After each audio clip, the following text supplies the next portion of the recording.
Cek 1 1 2 2 titik.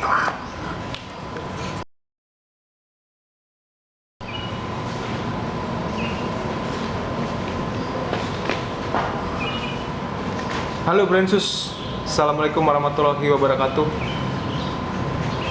Aduh, ini sangat bukan pengumuman ya, cuma mau komentar aja. Beberapa jam yang lalu atau kemarin kalau nggak salah ya, gua nerima email dari YouTube yang sangat mengagetkan. Biasanya gue excited banget kalau ada email-email dari YouTube gitu, tentang ya mungkin ini email penting untuk karir atau perkembangan channel gue di YouTube. Tapi ternyata email kemarin adalah bukan ancaman sih sebenarnya, cuman gue agak khawatir aja. Mungkin ini bisa buat pemacu juga, tapi pemacu kreativitas atau pemacu untuk hal yang menurut gua malah mematikan orang yang sebenarnya sangat jujur dalam membuat channel YouTube-nya. Mungkin gua akan kasih lihat emailnya dulu seperti ini.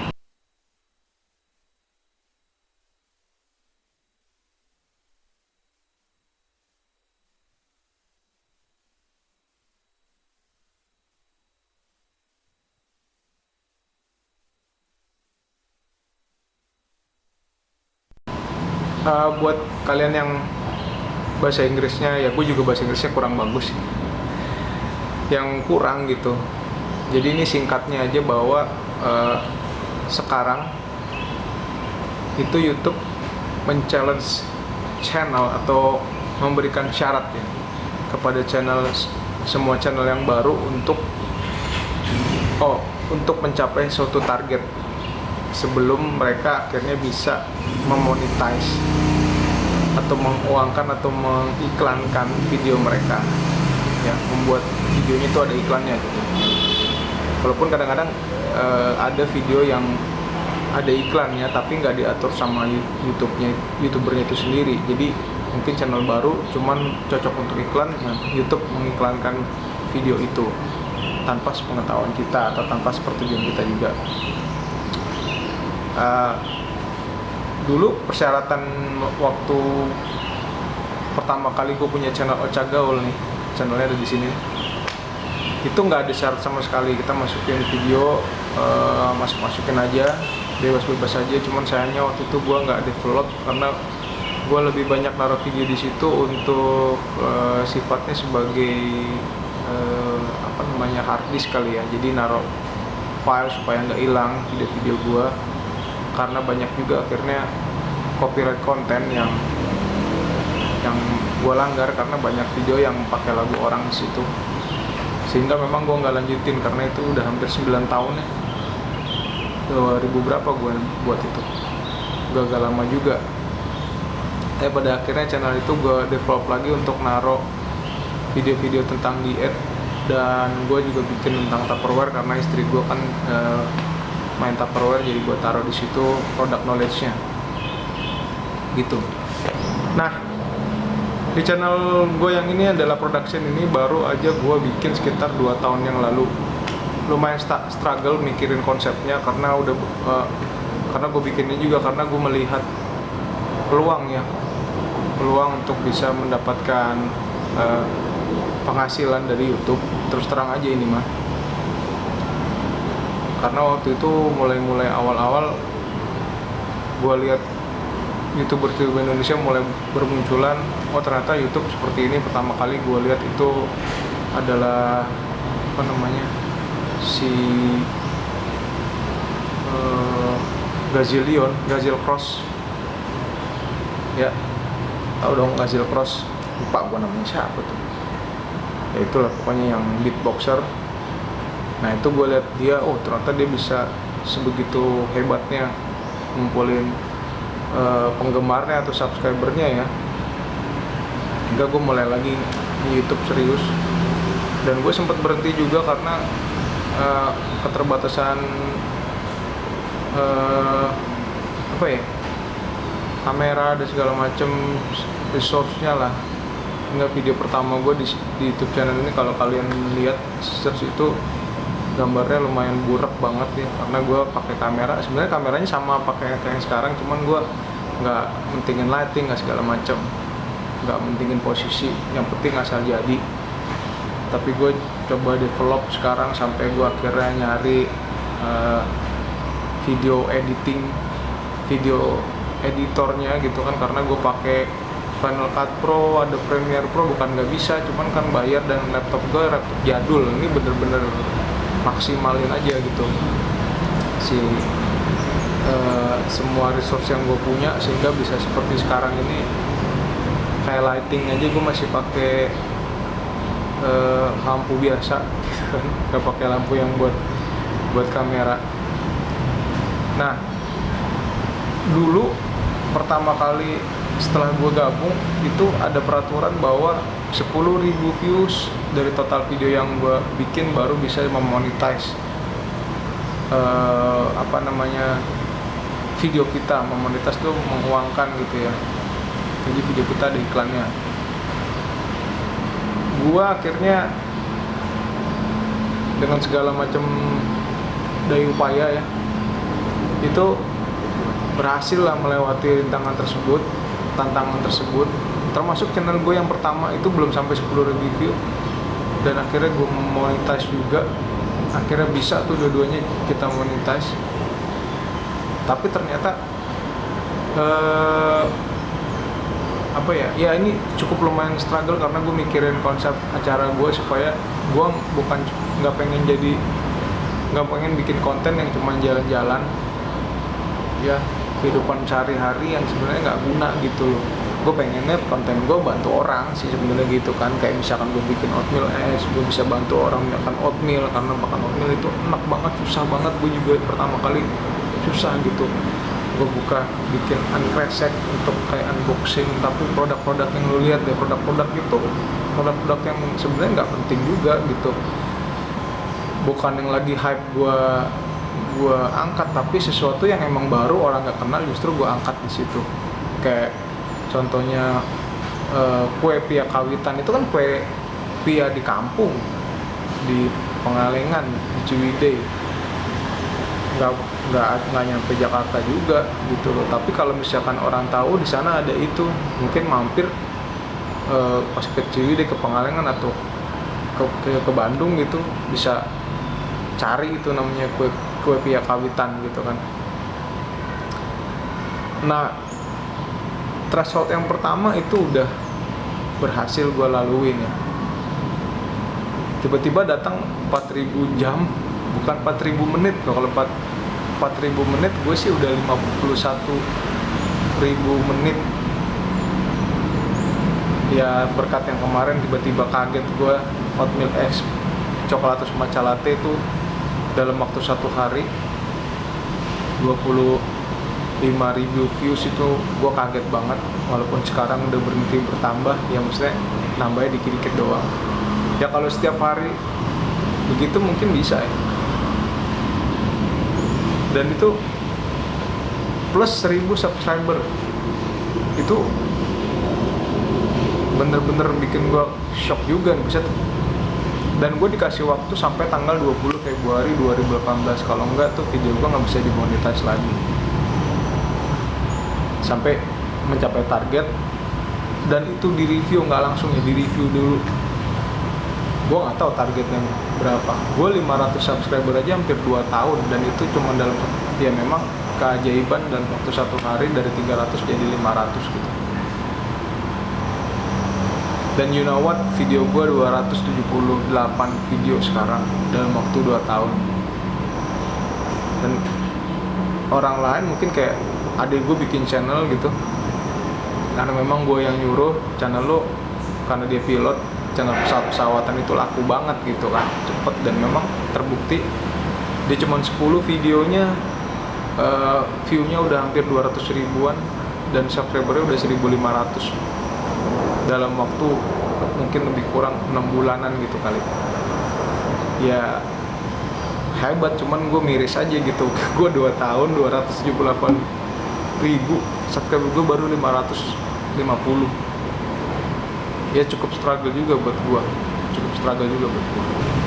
Jadi nih ini mungkin curhat aja kali ya. Di satu sisi gue lihat gitu, gue dulu pernah subscribe satu orang yang dia memang minta gue untuk subscribe karena dia subscribe gue. Awalnya dia YouTuber dari daerah Sumatera Barat kalau nggak salah gue. Awalnya dia bikin konten vlog segala macem, wajar lah. Gue seneng sih sebenarnya kalau ada orang-orang dari daerah gitu kan bikin, yang sebenarnya di daerah sana Sumatera Barat itu bukan di Padang atau di daerah mana. Itu dia bisa nunjukin tempat-tempat wisatanya dia. Senang aja gitu bahwa ya dia bisa explore daerahnya. Kan kita kadang-kadang juga nggak pergi tuh, namanya jalan-jalan tuh pasti kota besar dong. Misalkan kayak kita ke Bandung aja, mungkin nggak ke Pangalengan, nggak ke Ciwidey, taunya Bandung aja gitu kan. Kayak kita ke misalkan ke Sumatera Barat mungkin Padangnya aja, mungkin Bukit Tinggi mungkin, atau mungkin ada daerah lain yang oke. Tapi mungkin karena 10.000 viewsnya ini bikin dia stres ya, sehingga dia mulai ngopi ILC, Indonesian Liars Club. Dan itu buat gua ya dia langsung melejit viewersnya. Tapi menurut gua sisi kreatif lu di sebelah mana? Akhirnya gue bete aja gitu. Gue bikin video sekian bulan, sekian banyak untuk ngerebut views yang murni, tapi dia shortcut ILC men. ILC langsung 100 ribuan gitu view-nya. Walaupun emang kalau itu di-delete sih hilang lagi maksudnya dalam arti ya, katanya kalau video kita yang udah di sekian ribu views itu di-delete itu ya turun gitu si view-nya, bisa jadi nggak bisa dimonetize lagi gitu. Cuma maksud gue apa ya, iya mungkin target yang diminta sama YouTuber 4.000 sama YouTube 4.000 jam dan 100.000 subscriber itu bakalan bikin muncul lah pengopi itu, re-uploader ini. Yang menurut gue justru YouTube harus bebersih yang seperti ini sebenarnya, ketimbang yang vlog receh yang bener-bener dia ngevlog walaupun recehan nih, tapi dia bener-bener nggak pakai konten orang gitu, dibanding ngurusin 4.000 jamnya kita, 1.000 subscribernya kita, ngurusin lah si re-uploader ini. Kan ILC udah punya channel sendiri di YouTube, iya kan? Jadi kayaknya bakal mancing yang begini-beginian. Kalau untuk subscriber sih, gue bisa ngikutin cara YouTuber itu. Ya, dia datang ke YouTuber kecil, dia komen, please subscribe back, karena dia 500 subscriber tuh dalam waktu 1 minggu. Caranya gimana? Dia ngasih tahu sendiri caranya. Ya caranya kayak gitu. Kalau menurut gue sih itu nggak organik ya. Walaupun ya kita sama-sama support, cuma maksud gue ya lu kayak nyampah aja gitu loh. Orang tuh pamrih jadinya gitu kan mau subscribe lu, bukan karena konten lu, karena lu minta gitu. Kayak ngemis subscriber lah, keliling-keliling ngemis subscriber gitu. Ya tapi ya udahlah, itu mungkin kalau 1.000 subscriber oke lah, tapi 4.000 jam itu, sementara average YouTube gua tuh sekitar 10 menitan panjangnya. Lo bayangin 10 menit, gua udah ngitung 4.000 jam itu sama dengan 166 hari. Beberapa orang yang nonton itu supaya lo bisa mencapai 4.000 jam dalam waktu 1 bulan. Walaupun gue percaya kalau rezeki gue sih pasti ada. Kayak kemarin aja tiba-tiba 25.000 view dalam 1 hari, subscriber nambah 200, gue gak ngemis-ngemis, alhamdulillah. Tapi ya menurut gue YouTube bisa lebih bijak lah untuk memupuk kreatornya, walaupun gue yakin banyak kreator dia, artinya aset-aset dia di luar kalau nutupin yang kecil-kecil nggak ada masalah, karena yang aset-aset dia yang gede udah banyak. Itu aja sih. Jadi ini dampaknya ada dua, ada yang bisa, yang pertama kayak gue mungkin gue akan terpacu untuk bikin video-video yang lain. Mungkin dalam waktu 1 bulan ini gue bisa nambah lagi 100 video lagi. Berarti kan gue sehari itu 30 kan, berarti sehari upload 3 video. Kalau 100 video kan 30 hari, sebulan 30 hari, 30 kali 3 ya baru 90 video. Jadi gue mungkin bisa sehari 4 video kali apa, nggak tahu gue mau upload video apaan, bingung juga. Gue nggak mau yang nggak berkualitas juga. Menurut gue aja video-video gue sekarang aja masih less quality gitu, ngeditnya masih biasa, ada juga orang yang nggak nonton kayak gitu. Atau dampak yang kedua ya adalah memancing orang-orang untuk ngopi video lain, pre-uploader sih masih oke lah ya, nyatet video lain, ngebahas kasus dan nyatet footage di tempat lain sih, itu masih lumayan oke lah dibanding yang bener-bener kopi ngambil aja dikecilin ya supaya nggak kedetek sama YouTube-nya, terus ya udah ngupload aja gitu, viewernya banyak, oke banget. Jadi dampak negatif, gue malah tadi mau berpikir kayak gitu, cuman gue ya jatuhin harga diri gue dong. Kalau gue sebel banget sama orang-orang kayak gitu, akhirnya gue ngikutin juga. Dan itu nggak mudah sih nongkrongin TV, nongkrongin apa gitu. Itu sih itu apa ya? Ya ini video ini bentuk protes gue kali. Tapi kalau memang udah terjadi ya kita harus hadapin ini. Mudah-mudahan gue bisa melalui 4.000 jam dalam waktu 1 bulan. Ya kalau nggak bisa ya mungkin kalian masih bisa nonton video gue tapi nggak sering, karena gue akan cari kesibukan lain yang lebih menguntungkan. Walaupun orang bilang berarti lu cari duit doang di YouTube, ya emang iya nyari duit. Gue bantu orang bisa cari duit kan, benefit kan, kita harus punya benefit dong untuk melakukan sesuatu. Jangan cuman naruh sesuatu yang gak guna gitu. Beda ya kalau kita main Facebook kayak segala macam, tapi kan ada benefitnya. Waktu kita main Facebook itu benefitnya adalah kita ketemu teman-teman kita, tahu update dari mereka. Benefitnya buat gue gitu, naruh foto di situ ya. Buat gue selain galeri, buat tempat nyimpan foto juga, ya bisa ketemu teman-teman juga segala macam. Itu benefitnya. Nah kalau bikin YouTube ya mungkin gue akan naruh video-video yang pribadi gue aja kali, kalau memang gue nggak mencapai target bisa kayak gitu. Tapi doain gue aja, mudah-mudahan gue akan tetap struggle dengan konten-konten gue yang sekarang. Mungkin gue nggak akan nambah konten lagi, gue udah puyeng banget bikin segmen, banyak banget segmen gue. Itu karena gue mencari formula mana yang orang suka gitu. Itu aja sih, gitu aja update dari gue. Ini mungkin akan masuk video kata gue ya, mudah-mudahan kalian yang mau jadi YouTuber nggak kalah dalam berperang ya. Kalian bisa nemuin penonton kalian bisa nemuin format acara kalian. Dan kalau yang mau minta di subscribe, boleh komen aja di bawah. Ada banyak kok teman-teman yang subscribe balik, ya gue subscribe balik dengan senang hati.